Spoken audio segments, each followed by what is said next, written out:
Bonjour à tous. Bonjour à toutes.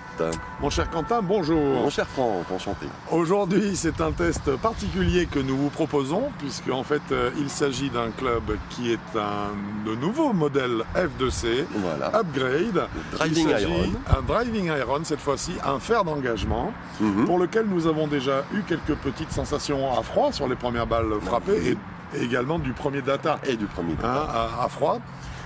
Tes premières sensations donc?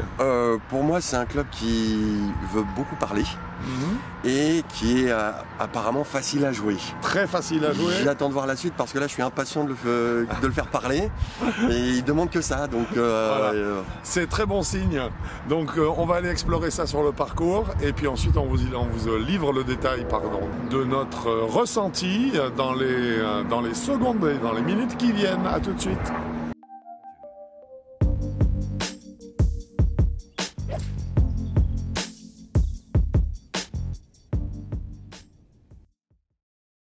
Eh bien, ça y est, mon cher Quentin. oui, ça y est. Il est fait, le test de cette upgrade, F2C upgrade, Celui-là. ce fer d'engagement. Exactement. Driving Iron. Driving Iron, exactement.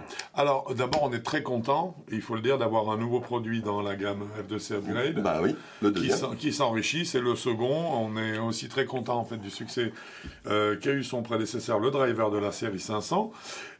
Ici, alors pourquoi, on va en parler une seconde, pourquoi le choix de ce long fer? Bah parce que en fait ça manque un petit peu les driving iron. Et puis on a trouvé que cette tête-là des Inesis 500, des Inesis 900 pardon. Là surtout les fer 3 en hollow body, ça dépotait pas mal, ils étaient bien. Donc et on sentait le potentiel qu'il y avait dedans. C'est exactement ça. Donc à partir de là, on s'est dit pourquoi pas comme le 500. Mais oui, c'est un club qui nous a un petit peu, je dirais, sauté aux yeux quand on a vu l'ensemble de la série 900 et la qualité de ces clubs. Et on s'est dit, tiens, il y a peut-être une opportunité formidable à réaliser grâce notamment à la structure de la tête. Puisque nous avons une tête avec une face de club forgée, donc déjà ça c'est une bonne nouvelle et puis c'est un gage de qualité. Mais également et surtout nous avons pour les longs fers, ce qui est particulièrement appréciable, une construction de type hollow body. Voilà. Et là c'est presque du double hollow body puisqu'en fait il y a deux cavités à l'intérieur. Qui font que ce club, c'est le principe du hollow body, parce qu'il est créé à l'intérieur, a du coup une tolérance qui se prête particulièrement bien à la frappe des longs fers, qui habituellement sont plutôt difficiles à jouer. Hein. Donc, nous avons un manche à 60 grammes, c'est un manche Accra qui est sur une tête donc de fer 3 Tour 900, qui est loftée quant à elle à 19 degrés. Le club en lui-même a une longueur standard de fer 2, c'est-à-dire qu'il a en fait un quart de pouce de plus que le fer 3 initial, exactement, ce qui nous paraissait beaucoup plus adapté, notamment à l'engagement, donc au driving, avec un fer en main. Alors maintenant, on peut se poser la question, et c'est ce qu'on va faire tout de suite, c'est pour quel est l'intérêt, spécifiquement, particulièrement, d'un driving iron, d'un fer d'engagement, et dans quelles conditions est-ce qu'on se sert de ce type de club? D'abord, il y a les gens qui sont un petit peu en bisbille, on va dire, en délicatesse, avec leur bois ou leurs hybrides, voilà. Surtout bois en général. Donc ça, c'est un fer qui peut donc servir à ça. Ouais. Et puis, les jours où il y a du vent, quand on prend un hybride et qu'on a vent de face, en général, la balle, elle grimpe au plafond et puis elle nous retombe dans les pattes. C'est ça, parce que c'est l'intérêt justement de ces fers d'engagement, c'est qu'en fait, ils permettent d'avoir une trajectoire de balle qui est plus basse que les bois de parcours ou les hybrides, ce qui implique beaucoup plus de contrôle et ce qui nous permet de les jouer et d'être plus performants, notamment lorsque nous nous retrouvons, comme tu viens très bien de l'écrire, vent contre. Donc c'est un club qui à la fois est très tranquillisant parce qu'il permet des mises en jeu précises, mais en plus performant parce que dans certains types de conditions, et notamment pour les raisons de je veux garder ma balle en jeu sur le fairway, sur le fairway, exactement, et c'est effectivement tout à fait ce genre de club qui est adapté. Voilà. Très bien. Nous avons donc fait le tour un petit peu de la conception du club. En termes de data maintenant, qu'est-ce qu'il nous a dit ce club? En termes de data, la première chose que moi j'ai bien aimé, c'est l'Apex.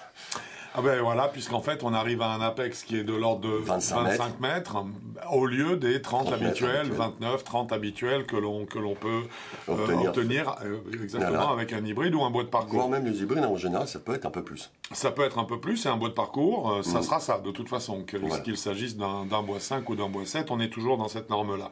Donc là, on voit qu'on a un abaissement quand même assez significatif. Voilà. Hein. Ensuite, niveau data, alors bien sûr, c'est un club qui est facile à jouer. Le manche est un manche qui a un point de flexion médian haut, hein, donc là on est plutôt à l'inverse de ce qui se fait sur le marché habituel qui est médian bas, et c'est justement cette caractéristique du manche, c'est un nouveau manche de chez Accra qui est donc spécialement fait pour les hybrides et fer d'engagement. C'est un point de flexion qui se combine très bien avec en fait une tête loftée à 19 degrés. Et c'est pour ça qu'on n'est pas allé sur une tête avec moins de loft. Moins de loft, parce que comme ça se faisait il y a encore une vingtaine d'années. Voilà. Hein, comme les fers de pourquoi? Parce qu'en fait un loft de 19 degrés permet à la fois visuellement d'être assez en confiance devant la balle et puis de garantir quand même une certaine élévation. Voilà.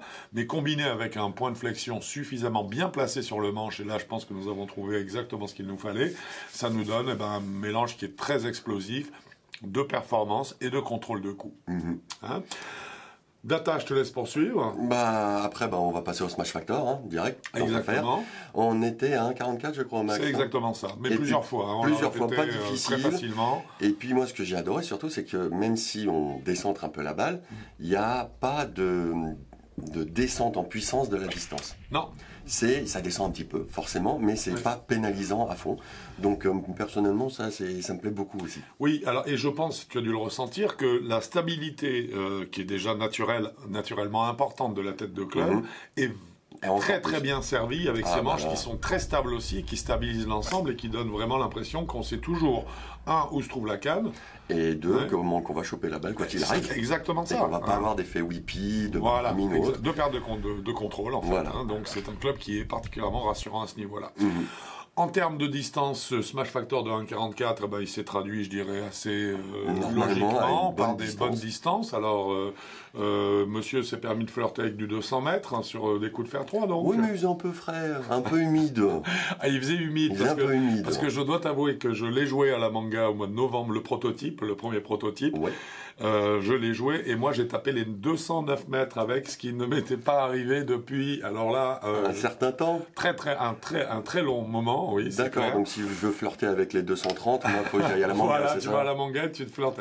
Il fait plus chaud, il y a moins d'humidité dans l'air, pas de souci. Voilà, ça marche, forcément. Et oui.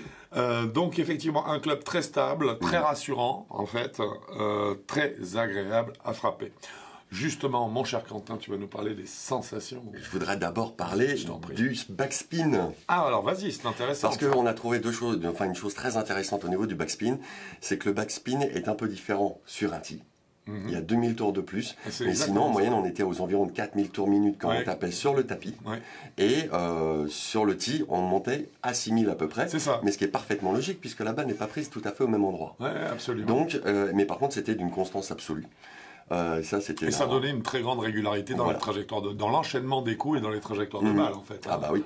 Et donc là on voit de la régularité du coup, de la régularité du club et de shaft, donc le moteur qui vient avec. J'avoue que là-dessus aussi, là encore, j'ai été assez impressionné juste par le data. Oui, parce qu'en fait, la tête en soi est vraiment très, très, très pardonnante. C'est-à-dire qu'elle tolère énormément. On peut décentrer, ça nous met énormément en confiance. C'est ce dont on a besoin pour frapper ce genre de club. L'élévation se produit toute seule et on a vraiment une impression de précision sur la mise en jeu qui est facile. Vraiment très, très facile. Alors, tu le disais, on peut le jouer et on voit l'évolution du spin, du taux de spin effectivement à 2000 tours près entre une balle jouée au sol et jouée sur le tee. Un tee qu'il faut garder bas, il ne s'agit pas de mettre un tee de driver du tout, là c'est un tee qui est de l'épaisseur du doigt. Et encore, moi c'est plus petit. Oui, c'est parce que tu as des plus petits doigts. Non, je prends celui-là. Donc, en fait, il faut le tirer bas. Et là, on voit effectivement, mais c'est un club qui joue donc, au sol aussi. Aussi au sol. Et qui, là encore, je dirais, nous permet de profiter au maximum de l'effet holo. Ce qui fait que même au sol, avec une longueur de manche un petit peu plus longue que le fer 3 standard, on arrive quand même à avoir une grande maniabilité. Et une grande facilité. Et une grande facilité à mettre cette balle en l'air. Donc, à ce niveau-là, je dirais que Nous sommes très heureux de la façon laquelle ce faire d'engagement est né et du data du coup qu'il délivre. Ouais. Eh ben maintenant, on va peut-être passer aux sensations. Et maintenant, il nous reste à parler exactement de nos sensations. Alors, déjà, c'est un club qui est très rassurant parce qu'il est quasiment facile à jouer. On le pose au sol, on pourrait jouer dès le départ, quasiment sans échauffement. Donc, personnellement, je trouve ça très agréable. Ensuite, le shaft est d'une stabilité, comme on l'a dit, qui est assez phénoménale. C'est facile à taper, c'est rythmé et tout. Ouais. Bon, et c'est très rassurant. Rien à dire. C'est rassurant parce qu'on sait toujours où est le club. Et moi, vraiment, comme vous l'avez peut-être vu dans la vidéo de toute la série 900, c'est que ce fer-là, j'aime beaucoup aussi parce que même si c'est une face forgée et que c'est un hollow body, on voit le petit poinçon, il parle beaucoup. On sait bien identifier où on a tapé la balle. C'est très agréable. J'adore le bruit que ça fait. Il a un très beau bruit. Il a un très beau bruit. Ça claque. Et puis. Merci Inesis pour ce travail-là qui a été fait en amont sur toute la série et qui est vraiment très réussi d'un point de vue acoustique. Rien à dire. Moi j'adore. Moi aussi. Et surtout quand je dis facile à jouer, mais c'est même pas peur. Non, même pas peur. C'est un club qui permet de démystifier en fait les longs fers. Voilà. Parce qu'en fait, il faut bien le dire, les golfeurs ont toujours peur de ces longs fers, que ce soit fer 3, comme fer ça, 4. un peu long. Voilà. Autant ne pas vous raconter de ce qu'on a joué nous, des fer 1 et fer 2, parce que moi j'ai toujours eu un fer 1 dans mon sac. Ah, moi aussi. C'était très impressionnant. Déjà le club au sol, des rasoirs. Voilà. Le club au sol, quand on était à l'adresse, c'était déjà très impressionnant. Là, au contraire, qu'est-ce que c'est rassurant. Je veux dire, on voit le loft, on voit une tête de club qui a un petit peu large, un peu de volume, qui est rassurante sur le contact. On se dit que s'il y a un demi-millimètre de mauvais toucher, ça passera quand même. Un petit peu trop bas ou un petit peu trop haut, le résultat va être tout à fait concluant. Voilà, exactement. Ce qui le rend très agréable. Ensuite, les trajectoires, moi j'ai trouvé ça génial parce que c'est une trajectoire comme j'adore, perforante, traversante, enfin tout nickel. Et puis aussi, j'ai trouvé que la tolérance latérale était assez rigolote. C'est-à-dire que pour faire un hook ou un slice, il fallait vraiment le chercher. Oui, parce que le club compense énormément. Il garde la balle en jeu. Il y a des moments, je me suis dit, j'ai fait des erreurs de swing, volontaires. Je me dis, c'est bizarre, elle devrait plus tourner. Et non. Elle tombe pas beaucoup, ça reste à peu près en piste. C'est pour ça qu'il est très sécurisant. Alors, je l'ai joué, donc tu en parlais tout à l'heure sur le parcours ouest de la Manga, qui est un parcours qui est très étroit, où il faut placer tous les coups, on sort très peu le driver. J'ai eu 100% de réussite avec.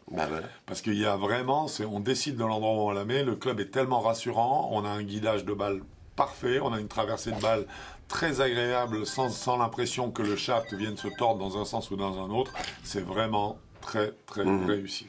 Là, oui. Vraiment. Ah, j'ai adoré. C'est d'une facilité. Enfin, il va venir dans mon sac, je crois, celui-là. C'est quel... Ah non, c'est pas celui-là. C'est celui-là. Alors justement, parce que ça tombe bien que tu te sois trompé, parce que vous ne le voyez pas, mais on a ici, donc on en a deux. On a deux modèles ici que nous avons testés, et nous avons en fait tenté un pari très intéressant qui vraiment nous a amené des résultats qui nous ont étonnés, auxquels on ne s'attendait pas. Puisque nous avons en fait pour le grand, je dirais, le gros des golfeurs, en fait, des manches régulares qui sont à 60 grammes ou à 80 grammes. Et le 80 grammes en régular, en fait, c'est un stiff extraordinaire parce qu'il se situe, il n'est pas trop raide, je dirais que le stiff réel et plus proche de l'extra stiff en fait. On est sur des manches, une fois de plus, on est sur des manches qui sont haut de gamme. Voilà, très haut de gamme, qui sont recherchées sur le tour et qui sont beaucoup employées sur le circuit. Donc, il est évident que les vitesses des joueurs, on les connaît, elles sont légèrement supérieures à la norme. Donc, en fait, ce grammage différent en fonction de votre rigidité est très intéressant. Il est parfait. Parce que, oui. Il est parfait. Ça, j'avoue que tu m'as filé les deux là. Oui. J'ai été le premier, déjà à 60 grammes. Je me suis dit facile. Et le 80 grammes, je me suis dit, mais pour un régular, en fait, il est bien raide. Il est bien raide. Du coup, on a une sensation de contrôle extraordinaire. Voilà. Excellent. Déjà, attends, celui-là, il bouge pas. Non. Le 60 grammes ne bouge pas. Celui-là, c'est vraiment pour les vitesses. C'est pour les joueurs de stiff. C'est exactement ça. C'est un vrai bonheur. Il faut le tester. Alors justement, puisqu'il faut le tester... Bah, si vous venez de la région parisienne, n'hésitez pas à nous appeler. Exactement, à nous appeler, car nous le faisons tester. Nous avons des séances qui sont spéciales, réservées à ça. Donc chaque semaine, nous pouvons vous faire essayer faire l'engagement. Voilà, c'est Driving Iron qui, je pense, vous étonnera quand même pas mal.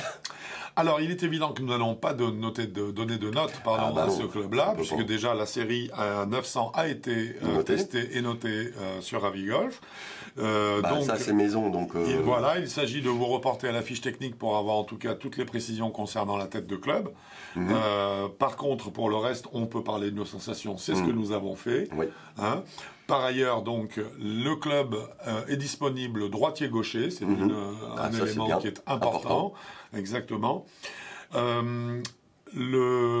un club qui recouvre toutes les flexions de shaft, donc ça concerne aussi bien les femmes qui sont généralement moins joueuses de long fer, mais qui préfèrent les bois, en fait. Voilà. Oui, les bois hybrides, mais il y en a quand même. Donc ça va des Flex Ladies, Senior, Régular, on en a parlé. Notre Régular Plus à 80 grammes, plutôt stiff, qui est plutôt un véritable stiff, et le stiff qui correspond plutôt à du extra stiff pour des joueurs qui, par exemple, font passer le drive à plus de 105 miles, en tout cas, d'une façon générale. Voilà. Et puis, il faudrait peut-être donner une gamme de joueurs, non? La gamme de joueurs à laquelle nous avons pensé en testant ce club dans toutes les conditions possibles, avec TIS, anti, vent contre, ça, est de 0 à 27. Donc ça veut dire qu'en fait, nous incluons les maîtres, les experts et les confirmés. Voilà. Je pense jusqu'à 27, on est bon parce que c'est un fer qui est facile à jouer. Voilà. Qui est rassurant et performant. Voilà. Et le prix est de 222 €. 222 € pour 2022. Bah, par exemple. Voilà. Enfin, on peut le voir comme ça. Oui. Mon cher Quentin, c'était un plaisir. Plaisir partagé. Vraiment un vrai plaisir. Parce que oui, je sais que tu repars avec. Sauf que là, tu es en train de repartir avec le mien. Ah mince. Juste alors, c'est pas le 60 grammes, le tien? C'est le cas, c'est 80, moi. Tu rigoles, 80, il est parfait. Moi aussi. Ok, bah écoute, je crois qu'on a tout. On a fait le tour. J'espère que ce test, oui, vous a plu. N'hésitez pas, si c'est le cas, bien sûr, à le manifester par des pouces en l'air. Vous pouvez vous abonner. Normalement, c'est par là. Et je te laisse continuer. Si vous avez besoin de renseignements, n'hésitez pas à nous envoyer la fiche technique Avigolf avec tous les renseignements de votre swing dedans et ainsi qu'une vidéo de face ou de profil ou des deux fait via votre smartphone. Voilà. Elle est facultative, mais elle est utile. Elle est toujours utile. Et puis, on vous rappellera pour vous donner les meilleurs conseils possibles. Voilà, exactement, en essayant bien sûr de ne pas se tromper. Voilà. Mon cher Quentin, c'était un plaisir. Plaisir partagé, mon cher Quentin. Je pense que, écoute, la saison avance, on va peut-être se retrouver bientôt sur un parcours de golf. J'espère bien. Sinon, c'est sur avigolf.com. Comme d'habitude. Bon golf à vous. Au revoir.